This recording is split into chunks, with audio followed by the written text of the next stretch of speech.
Sebagaimana dijelaskan oleh para ulama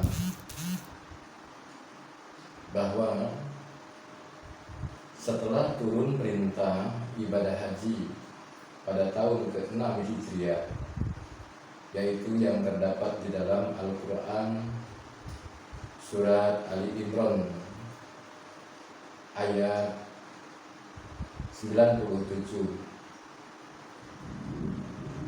Walillahi 'alan nasi hijjul bait man istata'a ilaihi sabila. Rasulullah sallallahu alaihi wasallam tidak dapat serta merta melaksanakan perintah itu pada tahun ke-6 Hijriah.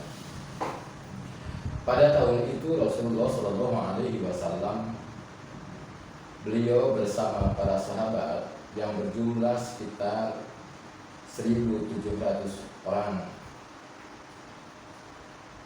hendak melaksanakan ibadah haji di tahun ke-6 Hijriah.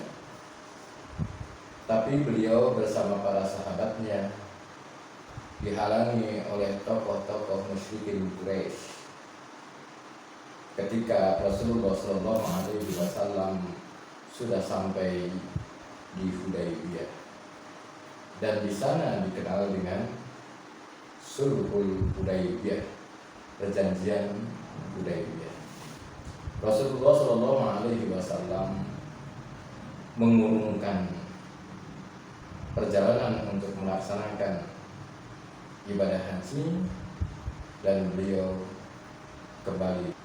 Pada tahun berikutnya, tahun ke-7 Hijriah, Rasulullah SAW kembali berangkat menuju kota Mekah dari Madinah, dan beliau melaksanakan umroh qadiyah, yaitu umroh pengganti yang batal dilakukan tahun sebelumnya, yaitu tahun ke-6 Hijriah. Pada tahun ke-8 Hijriah terjadi Futuh Mekah. Rasulullah SAW bersama para sahabat berhasil menaklukkan kota Mekah.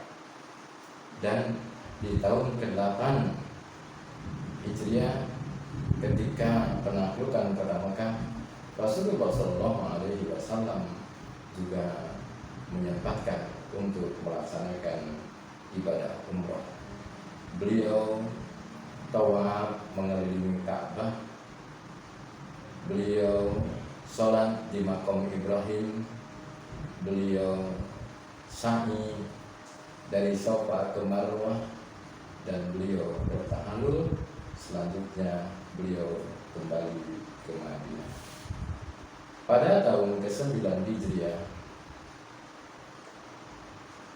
para sahabat melaksanakan ibadah haji. Waktu itu dipimpin oleh Sayyidina Abu Bakar As-Siddiq radhiyallahu anhu. Abu Bakar As-Siddiq, beliau sebagai Amirul Hajj. Sebelum berangkat, Rasulullah SAW memanggil Abu Bakar As-Siddiq, dan beliau mendoakan dengan doa yang sudah kita ketahui. Doa Rasulullah SAW kepada Abu Bakar As-Siddiq yang hendak melaksanakan ibadah haji dan beliau menjadi Amirul Hajj. Doanya, jawadakallahu taqwa wa ghafarallahu dhanbaka wa yasharallahu laka khairan haitsu ma kunta. Semoga Allah Subhanahu wa taala membekali engkau dengan ketakwaan. Semoga Allah Subhanahu wa taala mengampuni dosa-dosa engkau, dan semoga Allah Subhanahu wa taala memudahkan engkau kepada kebaikan dan memberi kemudahan di mana saja engkau berada. Dan doa ini menjadi doa yang disyariatkan untuk kita ucapkan kepada siapa saja yang hendak melakukan haji dan umrah. Tidak sampai di situ, Rasulullah Shallallahu Alaihi Wasallam juga melanjutkan sabdanya, wala tansani bi du'aika, jangan lupa doakan aku. Ikhwati iman yang dimuliakan oleh Allah Subhanahu wa Ta'ala.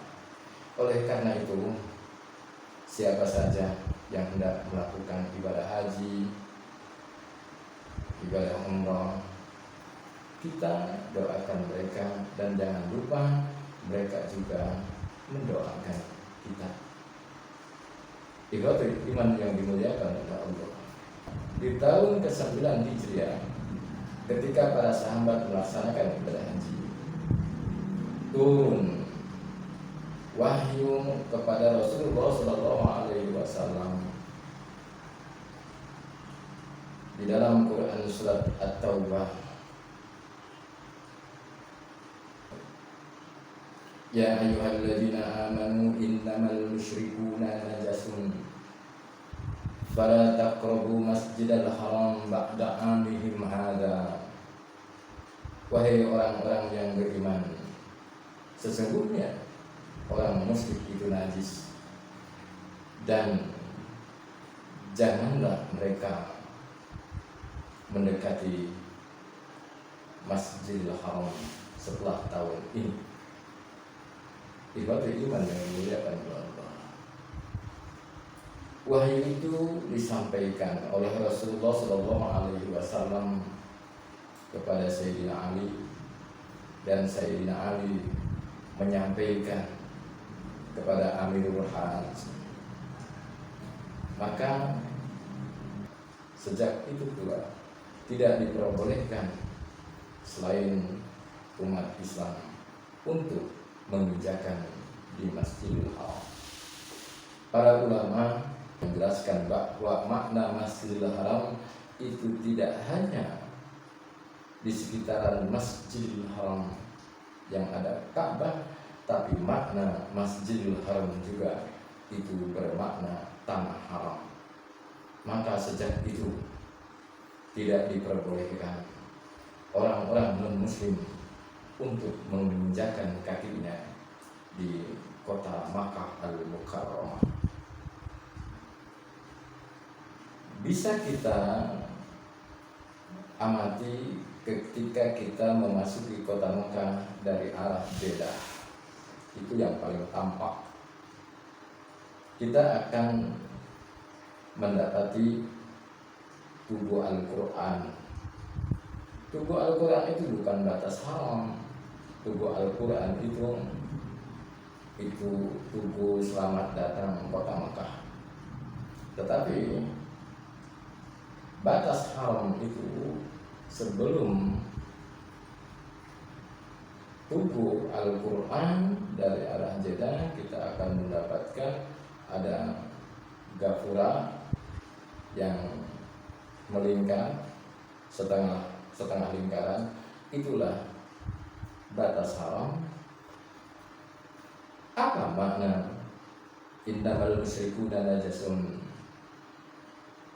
Yang dimaksud al-musyrikuuna najasun, orang musyrik itu najis, bukan najis fisiknya, tapi kotor jiwanya,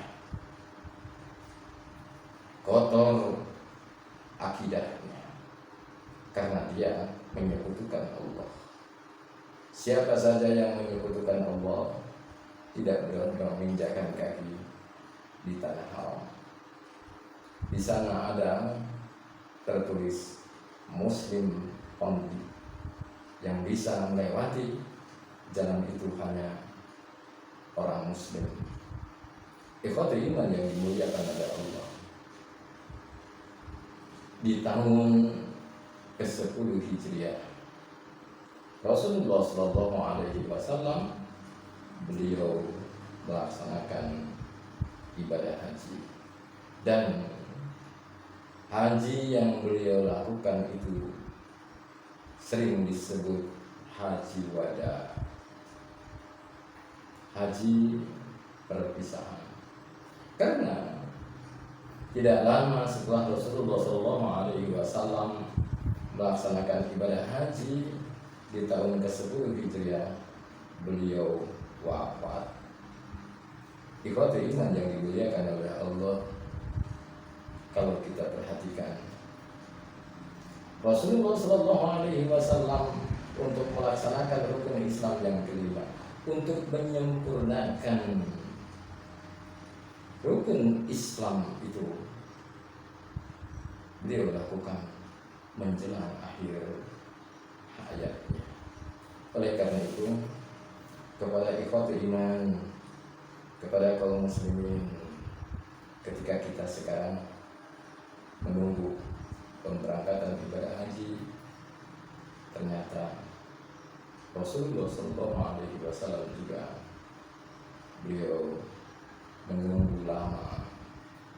Kita menunggu tentu dengan tenang, tapi Rasulullah SAW menunggu itu karena hambatan, tantangan, rintangan dari kaum musyrikin Quraisy. Rasulullah SAW itu menyampaikan semua umat Islam harus ada dalam hatinya niat untuk melaksanakan ibadah haji. Harus ada di setiap diri umat Islam niat untuk menyempurnakan rukun Islam. Setelah kita niatkan di dalam hati, mudah-mudahan niat kita terwujud. Meskipun tidak bisa diwujudkan, mudah-mudahan niat kita bisa diwujudkan oleh anak-anak kita, oleh saudara-saudara kita. Karena di dalam hadis Rasulullah SAW ada sahabat yang bertanya kepada beliau, "Ya Rasulullah, ibuku berniat melaksanakan ibadah haji, tetapi beliau wafat. Apakah aku harus menghajikan beliau?" Kata Rasulullah SAW, "Hajikan." Itu yang bisa disampaikan. Mudah-mudahan Allah Subhanahu wa Ta'ala senantiasa memberikan kita kemudahan. Allah Subhanahu wa Ta'ala senantiasa membimbing kita dalam kebaikan. Allah Subhanahu wa Ta'ala senantiasa memberi kekuatan untuk melakukan ketaatan. Allah Subhanahu wa Ta'ala menjauhkan kita dari segala tipu daya setan. Aku qouli hadza wa astaghfirullah li wa lakum. Assalamualaikum warahmatullahi wabarakatuh.